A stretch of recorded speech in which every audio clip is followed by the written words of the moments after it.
Good morning. You're listening to Central Wisconsin's 24-hour information station, AM 1320 WFHR. It's time now for the Morning Magazine, brought to you by Comfort Air Heating, Cooling, Plumbing.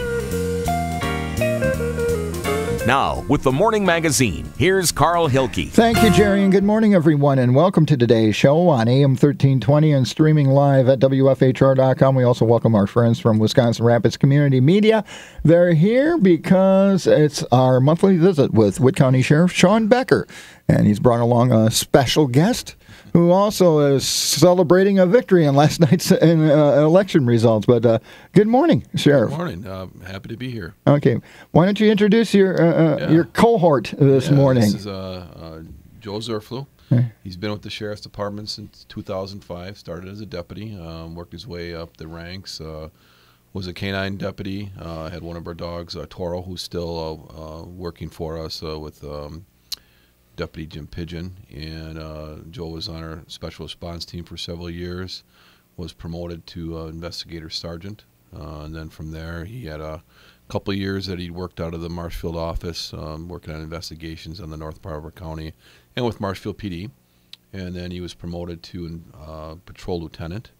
He had that position for a couple of years where he was overseeing one of our night shifts, and then most recently he was promoted to investigative lieutenant.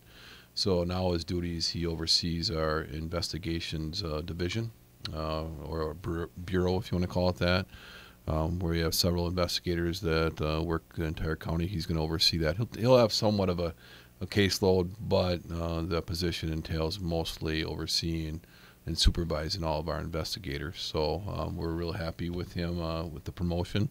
We had a very competitive promotion for that position. We had you talked about it last month. 7 great candidates put in.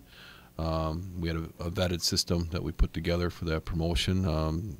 And like I said, all the candidates, any one of them would fit in the position, but Joe did very well and set himself apart from everybody else. And here we are now speaking with him as our new investigative lieutenant. So congrats, Joe. We're very happy that you are in the position you are now. Congratulations. And then double congratulations because you got reelected to your automatic post in the city of Wisconsin Rapids. I guess you don't like free time. I guess not, no. Thank you, though. Okay. So, investigative lieutenant, how do you see the position? Well, like the sheriff said, I had the investigative division now. The investigators we have are absolutely great. I've worked with all of them throughout my career, even the ones that weren't investigators when I was an investigator, I worked with on the road. So I guess the biggest thing is just letting them do the great job that they have been doing and try not to maybe mostly try not to impede them. Okay. Yeah. Give them direction, but let them get out of the way and let them do their jobs. Right. Yeah, and kind of how things are worked out at the Sheriff's Department. The patrol deputies will handle initial investigations, and then those reports will pretty much all the reports that the deputies generate, either their lieutenant signs off on them, or if there's anything that requires some follow-up, they'll go to Joe, and then he'll review that report, and then decide whether it goes back to that deputy to follow up on, or if it's a case that he feels that it might be best suited for an investigator, he'll assign it to one of our investigators. And we have 6 investigators, and they each have either a specialty or they're assigned so many townships. Okay. So whatever would happen in that specific area that they're assigned to, if Joe feels that patrol or that deputy shouldn't handle that investigation, should go to investigator. Whatever happens in that area goes to that investigator. So it could be a financial crime. It could be a sexual assault. It could be all the way up to homicide, theft, burglary. Whatever happens in that area, that investigator is responsible for. So the report will go to Joe first. He'll review it and then determine whether or not it gets assigned out to his division or back to the deputy. So he's really not in charge of just those 6 other investigators, but all the paperwork that's coming in through the patrol division that requires any type of follow-up goes to him. Okay, so basically the investigator, you look at a case, someone brings in, you look at the report and you go, do we need some specialty knowledge, someone who's a specialist in this particular area, or I can send it back to the deputy to continue work. Is that the kind of the criteria how you do things, or? Yes, and I think the one thing we forget is that every deputy is an investigator. Right. Perhaps most of the investigation that takes place at the department is actually in the patrol division. If something is, the biggest thing the investigators help take care of is the things that are maybe a patrol deputy can't dedicate the time to really put in, because they also have to take complaints, respond to emergencies. So a lot of things can be handled and are handled on the patrol level.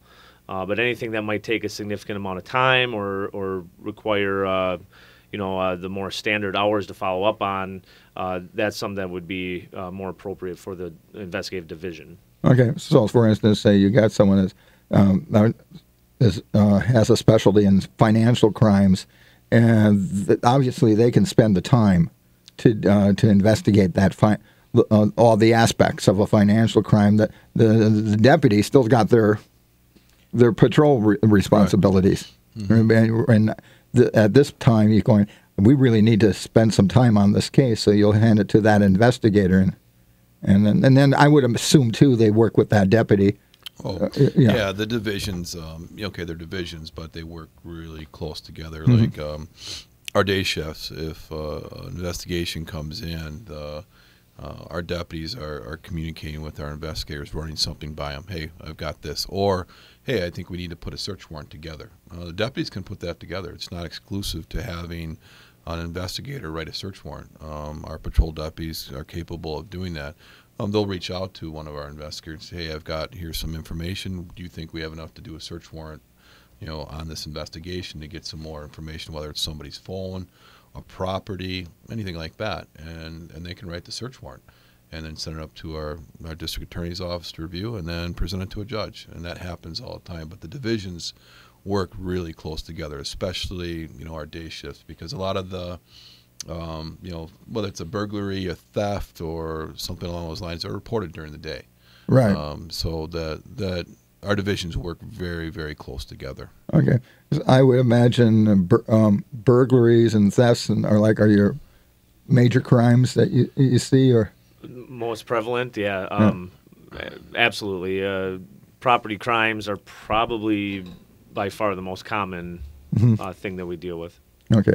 But I would imagine, as we've talked about in the past on this program, with the new era of high-tech crime, you're dealing more and more with that, where people are, hey, someone hacked into my bank account, or I've been scammed, or stuff like that. Absolutely. In fact, we have a recent Facebook post involving a scam that's going on right now. Several people have been contacted over this past weekend.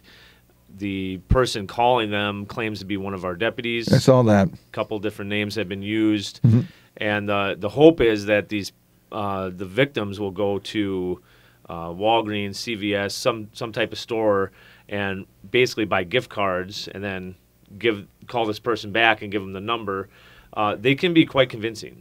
When you look at it kind of back, you almost wonder, well, how could you fall for that? But when you're on the phone with this person, they can sound like they're legit. And obviously a law enforcement officer will never have you pay some type of fine or warrant in such a manner. Right. I'm glad you brought that up, because we did I got the news release, and on Monday we spent most of the morning on the Good Morning Show, a lot of times reminding people about that scam, and I did it again during the Over the Back Fence, and got some calls from folks going, well, what should I do? Hang up. Right. Hang up on them, then call us, at least report it to us. So we have it on record, and then we can, get that information out, like what Joe had just mentioned. We get out on social media, do a press release so people are aware that, hey, somebody is now claiming to be one of our deputies asking for money. We wouldn't do that.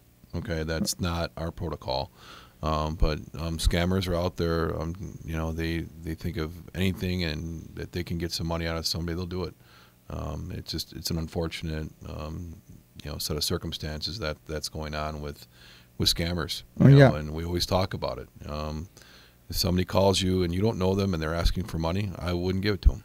You know, it's that, you know, common sense that, you know, you've got to go that way. I mean, if they're saying that they're looking for like some money for a loved one, you know, hang up on them and then call somebody back to verify that there is something. Call the sheriff's department. And they're saying, "Huh, this is Sheriff Shawn Becker, really?" Yeah. So I mean, that's just it's unfortunate that we go through that, but scammers are trying to stay a step ahead of us to get money out of people, and it's just unfortunate. But if anybody calls you looking for money, I wouldn't do it. You know, I'd verify what they're saying, and then hang up, and then call us. Okay. You know, or call that loved one that they're reporting needs money for whatever reason. You know, hear from them directly. Sure, you know? sure. I would imagine that call probably came from outside the country. Probably. Very well could have.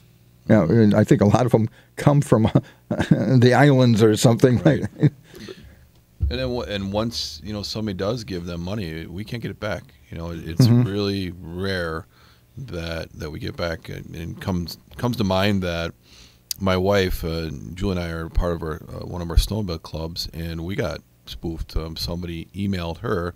She's the treasurer, saying that the club president told you to it's okay to pay this money, and you know, we have that trust relationship with all the people on our board. She sent the money out without verifying it, and it was a scam, and it was going through Chicago. And then after she did it, she called me. And I'm like, that doesn't sound right.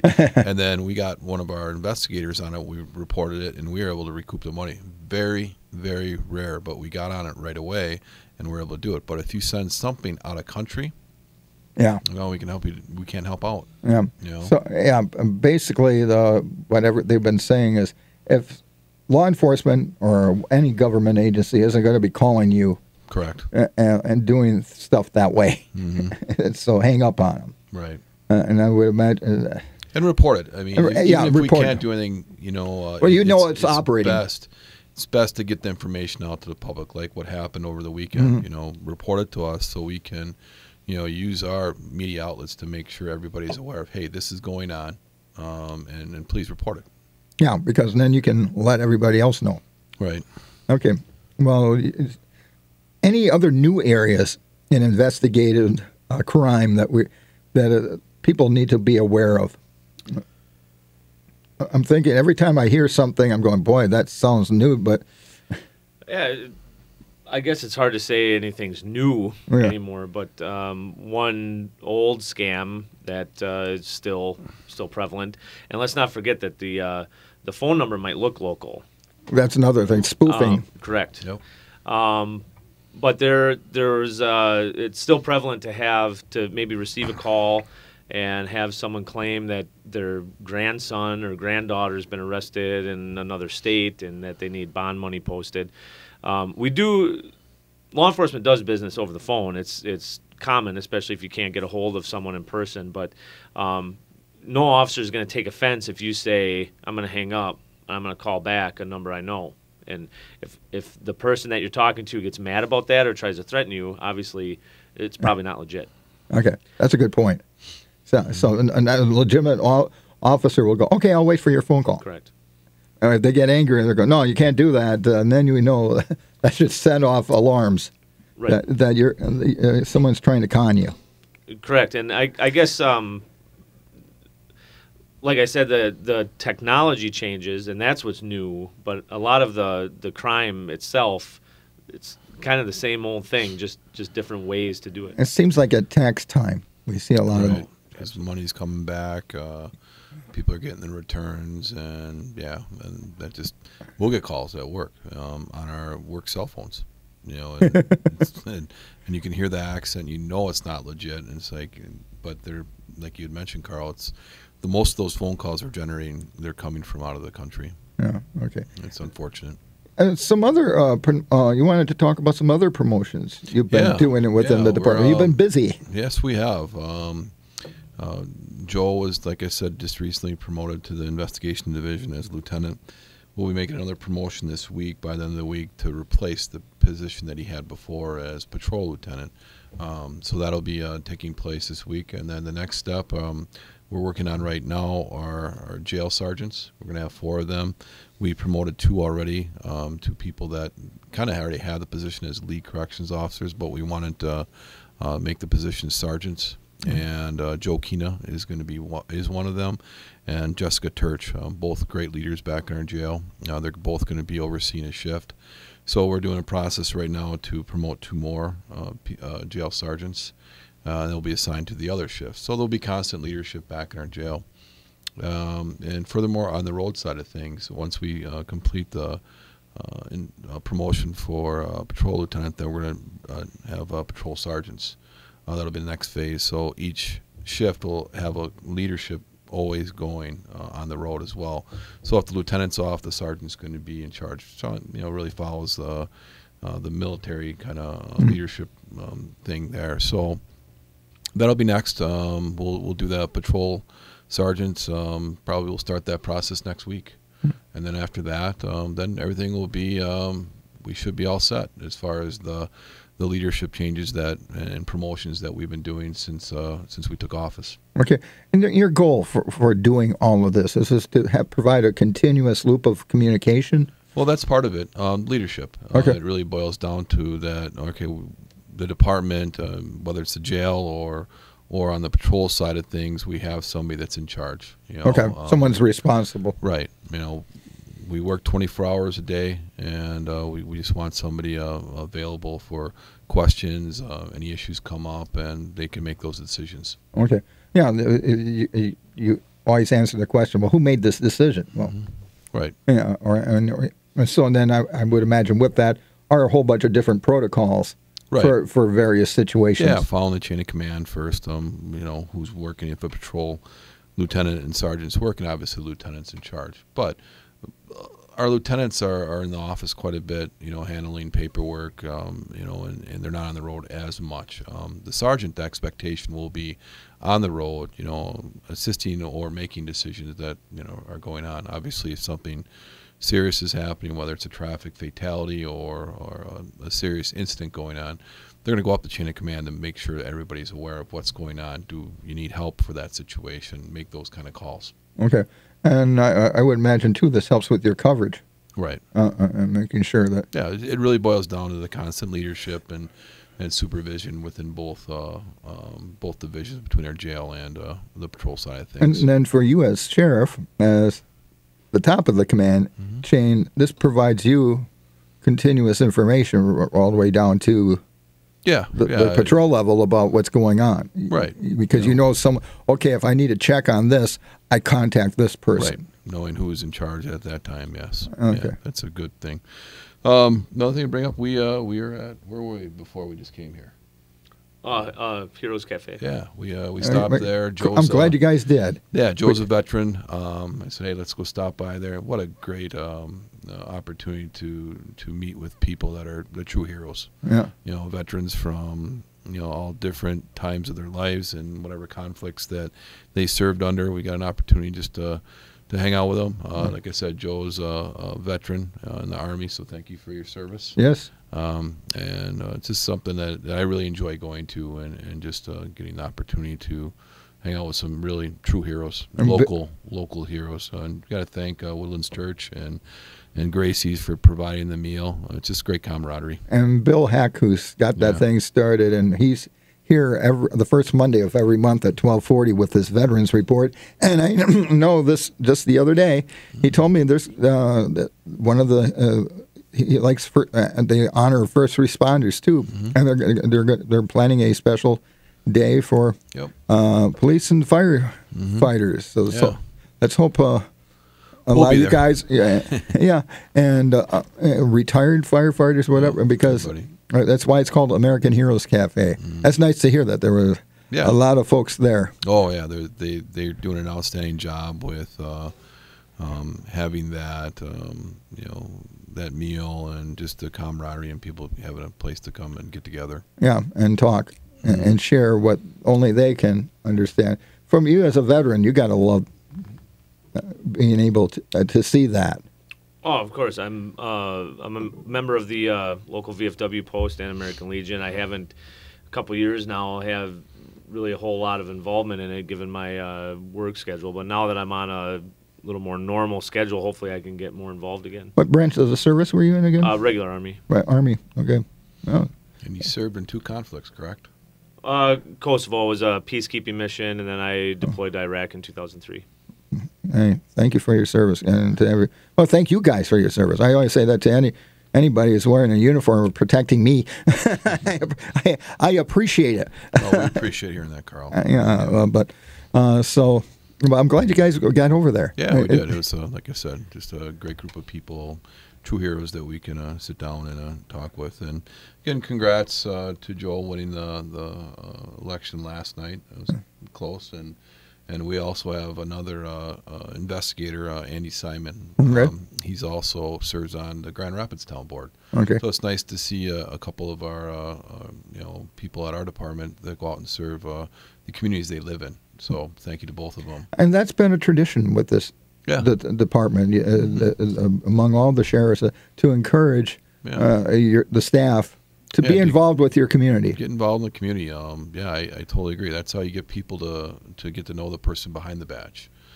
For me, I love being part of the aqua skiers. Mm-hmm. My body doesn't, but I've been finding that out. We're starting, our land practices now, and we won't be on the water until probably close to Memorial Day. But the ice is off already. The ice is off, but the water temperature is not conducive to any type of skiing or swimming. Right.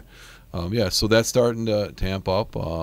I know the aqua skiers for ski weekend, we ski last on Saturday, which I really like because you have a really nice crowd there. Everything's kind of coming together, and so we'll keep that in mind, and we'll talk about it more as we move forward. But I really enjoy that group of people. I believe this is my 7th year, and my daughter Jordan's been on the team for 12. Mm-hmm. So just great group of people. It's family orientated. I also coach football at Lincoln High School. Yeah. I got lucky. The head coach over at Lincoln High School, Tony Billo, I went to college with him, and he reached out a few years ago, and I'm like, yeah, why not? What's your position? I coach on the defensive side and linebackers. Which it's a position I played in high school and college. So I really like those types of players, and it's fun. I still like to keep in contact with the kids that now have graduated, and seeing them succeed is what's really special, when they're going, not just playing college football, but they're going on to college and setting themselves up for life. It's great to see. That's quite an accomplishment. I think that's true with anybody in education, in any aspect of education. When they leave, you're rooting for them. You want them to, and you love it when they can stay in touch with you. Right, just a text message. That's not the way I used to communicate back in the day, but we didn't have cell phones. But just to get a text or shoot, something out to one of the players that are in college or not, and how you doing? And just to see that success is quite rewarding. It brings it all together. But great staff. Like I said, Tony and Gus Mancuso, good friends, Kent Anderson, John Russell, just to name a few people. Mm-hmm. Really good people. And it's all about seeing the success on the field and off. And other. It's real important. And a lot of the deputies do coach. Whether it's their kids' baseball or softball or basketball, or just that involvement in the community is huge, or their church. Right. It's like I'd said a couple of minutes ago. It's the opportunity for the public to get to know the person behind the badge when they're not wearing the uniform. They're seeing them out in the public. In public. We're just like anybody else. That's right. You have your interests, and you need to recreate as well, and cheer for the home team or whatever. And it's nice to have that interaction, and that way you build up trust. Oh yeah, with just like anybody else. Okay, we got to take our first break, and then we'll be back with more here on the Morning Magazine. It's our monthly visit with the Wood County Sheriff's Department. Sheriff Shawn Becker is here, and Joe Zerflew, the new investigator lieutenant in the Sheriff's Department. Back with more right after this. Good morning, and welcome back to the Morning Magazine, presented by Comfort Air Heating, Cooling, Plumbing. It's time for part 2. Once again, here's Carl Hilke. Thank you, and it's our monthly visit with the Wood County Sheriff's Department. Sheriff Shawn Becker is here, investigative Lieutenant Joe Zerflu is here, and we also welcome our friends from Wisconsin Rapids Community Media for being here and digitally recording us in high definition for viewing on their website as well as your local public access channel. Next on the agenda for our discussion this morning, Sheriff. Well, we had I have to give a big shout out to Joel. He oversees our snowmobile patrol. Okay. And we had a very good season here in Wood County. The trails were open for several weeks, which hasn't been like that the last few years. Yeah. And we talked about that. You know, I'm a snowmobiler, our family is, so it was nice to get out on the trails. But we had a safe season. We had no reported crashes. Obviously, no fatalities, which the state, I believe, had 19. Mm-hmm. Nothing here in Wood County, and that's a huge shout out to Joe overseeing the snowmobile patrol unit that put in several hours, well over 100, and they did an outstanding job. And then furthermore, you have to do even a bigger shout out to all of our clubs. Wood County is blessed to have 7 clubs that maintain all the trail system here, and with the grooming clearing when we had that blizzard, just in the club that I'm part of, Kellner Knights, the volunteers that came out just to clear the trails from the branches, because there's no way anybody was going to be snowmobiling on them because of all the down tree branches and trees, and they got it within days and had the trail system ready to roll. So all of the clubs that did just outstanding work, working together, communicating, and making sure that whole trail system is safe. So we had a very successful season. No crashes, and so yeah. Is there anything you want to add on it? Yeah. No, we had over 120 hours, and the intent of the patrol, of course, is to promote the safe use of them, and also ensure that a few bad apples don't ruin it for everybody, because we depend very greatly on private landowners for our trail system. Right. I was going to ask you, people, sounds like they also obeyed, stayed on the trail for the most part? For the most part, but that was probably the most common complaint that we got from our snowmobile clubs. Several times Joe and I would get phone calls in the evening saying, hey, we've got a problem area where somebody's either going off trail or cutting the trail, and we try to get out there as quick as possible, either with sleds or at least a squad over there to monitor the area. But when that happens, that really, when people go off trail, I don't think that they understand they're jeopardizing the whole trail system, because the landowners don't have to donate their property to a trail system. They can the next day say, we're closing it. We don't want snowmobilers on our property, and that's unfortunately happened too often, and it's all because of people going off trail, and that's why we handle that complaint very seriously. If somebody that we catch that is riding off trail for whatever reason, most likely they're going to get cited, because you're jeopardizing the whole trail system, and I can't say that enough. And I just hope people realize that when they become snowmobilers, they hopefully get educated, and they stay on the trails. It jeopardizes the whole system. Another area of education that's been happening among snowmobile clubs and everything else in the state is speed limits, especially at night. How is that? It's been a few years now. At night, are people finally accepting that? For a while there, I heard stories from other law enforcement agencies. It was like, come on, folks. Yeah. This is for safety. Right. At night, it's 55 miles an hour on the speed on the trails, unless it's marked with a lower speed limit. During the day, it's really unlimited unless it's marked. So, obviously, for safety reasons, you want to go at a speed limit that is safe to ride in the trail system. Probably the biggest reasons for crashes are speed and alcohol, and the slower you go, the more you're going to enjoy the trail system. Okay. But I was glad to hear that. How many citations did you issue during the course of the season? There were 10. And what were the main reasons? It was actually there were 6 or 7 different offenses.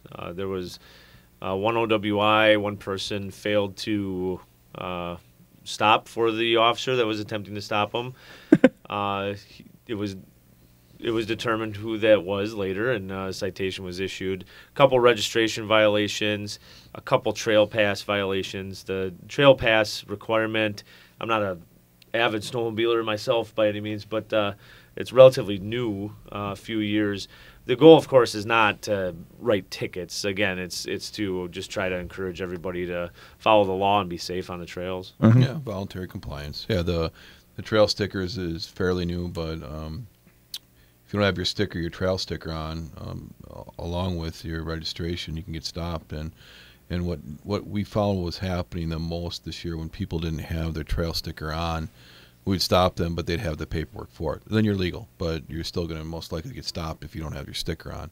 So people would wait to get their trail sticker, their trail pass, for a snowfall because they don't know if they're going to take it out. Well, then once we get a nice snowfall, trails are open, they'll go on the DNR website and they'll get that trail pass, and as long as they have that printed with them, and if they do get stopped, show the deputy that you're fine, but you're probably going to get stopped if you don't have that trail pass on. Okay. But that's been out for a few years, and we've been getting a lot of compliance with that. So, and that's a revenue generator for the clubs to maintain the trail system. Well, it was good to see you folks being able to enjoy the trail system this year. Like you said, I don't. Last year, I don't think you. Very, very little. The northern part of the county, near Marshfield, that trail system, maybe two of the clubs open, Bakerville and Auburndale, but it was a short window. We did get some patrol hours in there, but nothing like what we did this year. It would have been great if we got a couple more weeks, but I'm not going to complain.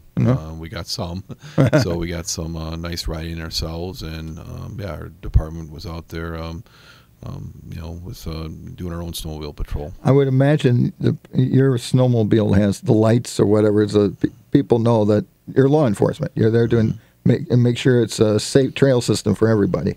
That's correct. Okay. So. Yep, they have lights, red and blues on them. So, like you'd mentioned, somebody didn't stop for us, but we have ways of finding somebody, identifying that person through either witnesses or the registration. Just like if we have a chase with a squad, we have to drive with due regard, and if we get enough information about the driver, we'll terminate it. So it's very similar with the snowmobile stuff as well. Another thing to mention, the trail system for UTV and ATVs, or route system, the county is moving forward with that, and we intend on having our own UTV, ATV enforcement as well. I was going to ask you about that. Yeah, that we'll work with the DNR. We put in for a grant. We're hoping to get a UTV so we can go off trail or on the trails that aren't on the roads. So hoping that'll come together, but our intent is to have a UTV patrol unit out that will also patrol the routes that are established. A lot of them in our townships, it seems that's the way the county's going, and I get that. There's a lot of recreational value to that in our county. There's just a couple of areas that the county's working on opening up Nakusa, the bridge connecting the city of Nakusa to the town of Saratoga. There's still some work to be done on that, but I know the city has a route system established now, and so I just think it's a matter of time before things come together like that. A lot of the things that kind of hold up a route or a trail is the safety. You have to look at what the speed limits are to have a UTV or ATV out with regular vehicle traffic, and that threshold's 35 miles per hour. So anything that goes over that speed limit, you can't have a route on that road. So you just got to keep that in mind as we move forward here. But I know that most of the county, a lot of it is open. They're going to be open. A lot of these trails have become even more and more popular because of the fact that the snowmobile seasons have been so short, and people are investing a lot of money in these machines. And like you said, it's a way to maybe bring someone to a restaurant in a town. Right. Yeah. There's a lot of recreational value and economic value for our county to a lot of the restaurants, within our within Will County. Okay. But I'm glad you brought up what the threshold. I was wondering how they go about determining that. And how we handle boat patrol as well. We'll talk more about that probably in the next show. That's a very similar program. The UTV, ATV, patrol would be handled very similar. It's like snowmobile or boat patrol. We work really close with the DNR, and they fund a lot of our hours and equipment. So that's the same direction that we're going to go with our UTV. And the whole thing is not to be a buzzkill, but for lack of a better term, but you just want to make sure the whole system is safe so everybody can have a good time. Exactly. I can repeat that, but why? You said exactly what the goal is. Okay. So, and I would imagine too, sometimes when you're dealing with people from outside the area, sometimes you can help them with directions. Right. If they, yeah, exactly. If they don't have a trail map with them, or like I said, our trail system is new. I don't know if we have maps out yet or not, but we can help them out with directions or a place to go, where the next gas station is. That's all part of it too as well. I mean, the goal is safety and having that fun, that recreational fun that we have to offer here in Wood County. Okay. Got to take one last break, and then we'll be back with more. I want to get your reaction to a couple of referendum questions that were on the ballot yesterday here in Wood County. It's our monthly visit with Wood County Sheriff Shawn Becker. Back with more right after this. Welcome back to our final segment. I'm with Wood County Sheriff Shawn Becker, Investigator Lieutenant Joe Zerflu, our friends from Wisconsin Rapids Community Media here. So if you want to see what this thing all looks like on TV, go to your local public access channel or go to their fine website. And then you can see why all you see, I have a face for radio. I wouldn't say that. Okay. Let's talk about yesterday was Election Day, and there were two advisory referendums that the Wood County Board wanted to get some input, and they're both issues that I know that law enforcement also is interested in, involving marijuana. One was for the issue of medicinal marijuana, and the other recreational marijuana. Folks said they're okay with medicinal marijuana under prescription.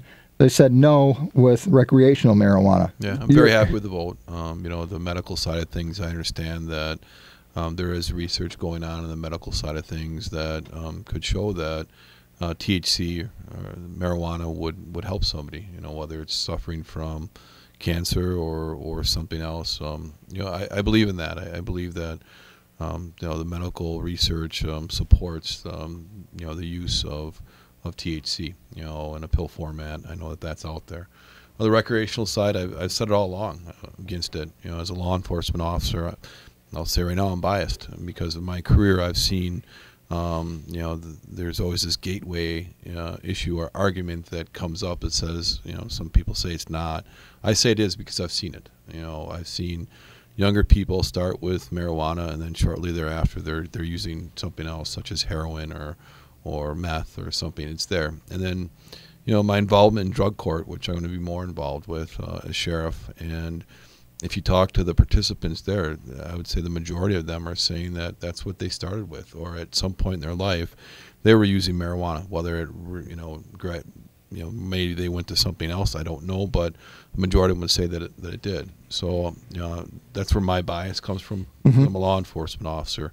But also, I tell people what they should do is take a look at the research that's been out there now for several years, with the states where it's legal, and what's happening there. The greatest resource that I look at that people can view is Chronic State, and that video is online, and it goes through what Colorado's been going through the last 4+ years, and the data that they've been getting, and you have a lot of people on that video talking, not just law enforcement. In fact, law enforcement has a small part of that video. You have other healthcare providers, emergency rooms with the overdoses, what they're seeing with the marijuana that's grown out there, whether it's legally dispensed or not. The THC value is going up quite a bit. And I don't think people understand that. If you go back 20 years, the THC within marijuana was less than 5%. Now you're seeing marijuana being grown to be a higher dosage of THC, up into more than 30%. It's like the difference between beer and hard alcohol. Right, very very addictive.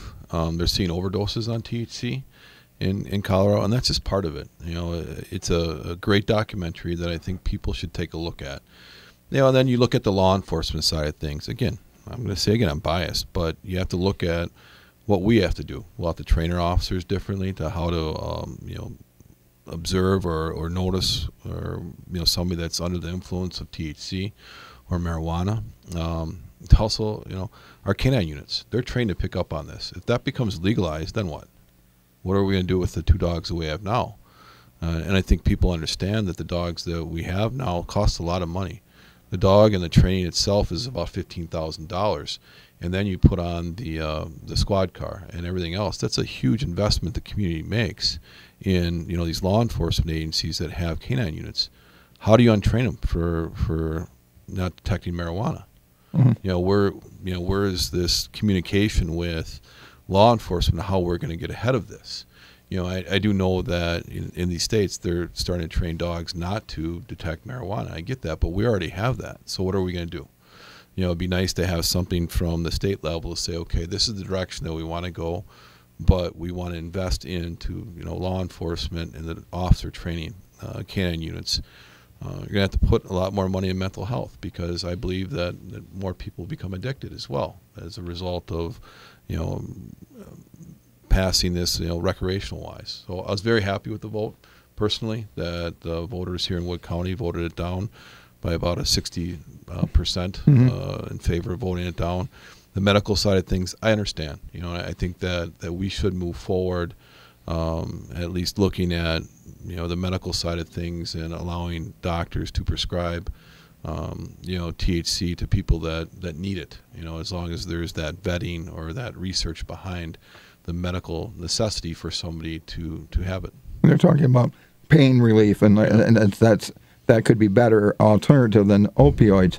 But to your point about, had a story on the wire out of Colorado and some of the other states, they're seeing an increased number of folks who are turning up in emergency rooms with bad sickness, throwing up and everything. They don't know what's causing it, but it's the one thing that's in.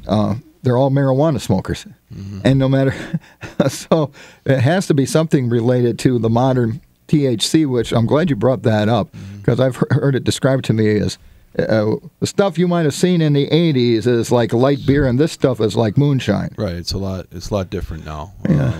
If you compare, that THC value, and it's going up, and that's where people are, overdosing and becoming addicted a lot quicker than normal. Yeah. What was the name of that website, or people can check Chronic out? State. It's a video. Okay. Google it. It'll come up. It's about a little less than an hour long video, but I strongly recommend it if you're questioning it. Is this a good thing for our state? I'm going to say it's not. I mean, you have to look at how is this a good thing for our communities, and I'm not sold on it. I'm just not. Okay. I know that other people feel different, and I respect that, but I just look at it from the law enforcement perspective that I'm not. Okay. Let's talk about hiring. Yeah, we're right now we have one opening at the Sheriff's Department. It's essentially Sheriff Thomas Reichert. He retired, so it's kind of his position, but you're seeing all the promotions that we're having right now. So we have one opening to fill one deputy sheriff position. We might have another retirement this year, and right now we're working with our county board. We possibly might have a couple more openings because we're working on some courthouse security. The county board invested in some scanning equipment, x-ray equipment, and now we're working on manning that. So there could be a possibility that we might hire a couple people for those positions. So yeah, we might have up to 4 or 5 people we might hire this year. So we started a new deputy sheriff eligibility list, and last Saturday we worked with Mid-State Technical College and held a physical fitness test along with a written test. And we have 11 candidates now, which is pretty low. That's a record low level, which I'm not real happy about, but it is what it is right now. And I think all law enforcement agencies are seeing a decrease in applicants. But we'll work through it. This is the first time we have a physical agility or physical fitness test, and we copied the standards the state requires for the Law Enforcement Recruit Academy. And we figured that people that are coming into law enforcement should be able to pass that, because you have to pass it for the academy to even get in. So we did that, and then a written test from Wisconsin Personnel Partners, and this is the first time that we put that on. Normally, you take that test, and it's all through our technical college throughout the state. Well, they don't do that anymore. So we had put the test on, and that's where we have to thank Mid-State Technical College. Having that partnership with them was really nice. They allowed us to use their facility for the physical fitness test along with the written test. So our next step is we'll get the test results, and then we have a civil service commission that helps oversee this process, kind of vets our process, and they'll handle the interviews next, and then they'll rank all the candidates, and then we'll take it from there. So it's still going to take a few months to have our list ready, which is fine. We'll work through that. I think we'll have a little bit more of a direction on how the county wants to go towards manning courthouse security. So yeah, we're getting there. Like I said, 11 people. I remember going back into the mid and early 90s when I was starting my law enforcement career. We would have hundreds of people apply for, especially law enforcement positions in central Wisconsin. They were very, very competitive. And back then, what was happening, most people that would get hired, like at Wood County, Portage County, Rapids, or Stevens Point, they'd have experience at a bigger city, and then they want to get up here, and they would get hired. Now it's not like that. But I'm happy to hear. I heard some good numbers last week at Mid-State that the criminal justice program their numbers are increasing. They also have a great partnership with University of Wisconsin Stevens Point, where they have a minor in law enforcement or criminal justice that they allow the students over there to come and do a whole academy. They have an entire academy at Mid-State full of UW students, and it sounds like UWSP might be putting on a major for criminal justice, which I think is great. It seems like there's a lot of interest, not just for the 2-year associates program, but the 4-year program as well. So I'm happy to see that, and I was really encouraged to hear that the enrollment numbers at Mid-State are up. So we'll probably do an eligibility list every year. So we'll see what happens next year. But yeah, that's where we're at. And I would be remiss if we did not congratulate our camera person. Yeah, Travis Plowman, who's a recent graduate. Yeah, yes, he is. Very proud of Travis for taking on the career in law enforcement. I really hope that he gets hired. Locally around here, would be very happy to have him at the sheriff's department or wherever he falls. I hope it's within this area, so because we all work together, and I know he'll be an outstanding fit no matter where he starts. So, congrats, Travis. Yeah. So, I guess going forward, the weather's starting to warm up, and usually when things warm up, we get this thing called spring fever. I'm sure you guys would join me in saying, "Okay, everybody, take a deep breath." Watch for pedestrians. Everybody now. And the deer. Roads, and deer. We're getting a lot of car deer crashes. They usually spike in early May, late April. And we're getting a few of those crashes now, so be aware of that. Especially when you're driving out in the county, be aware of that. They are moving right now. Also, pedestrians and bicycle traffic. They're going to be out there. The roads now, most of them don't have snow on them, and you're right, spring fever. You want to get out and just go for a walk. You can do that now, but remember, as a motor vehicle operator, you have to share the road with pedestrians and bicyclists. Yeah. And again, Joe, congratulations on your promotion in the Sheriff's Department to Investigator Lieutenant. And also, congratulations on your re-election. Well, thank you. And Sheriff, as always, I appreciate the time. And we look forward to our next visit next month. Yeah, can't wait. Okay. That's Sheriff Shawn Becker wrapping up his monthly visit here on the Morning Magazine. And we also thank Travis and our friends from Wisconsin Rapids Community Media for being here. You can check out the video of this on their fine website or just check it out on your local public access channel.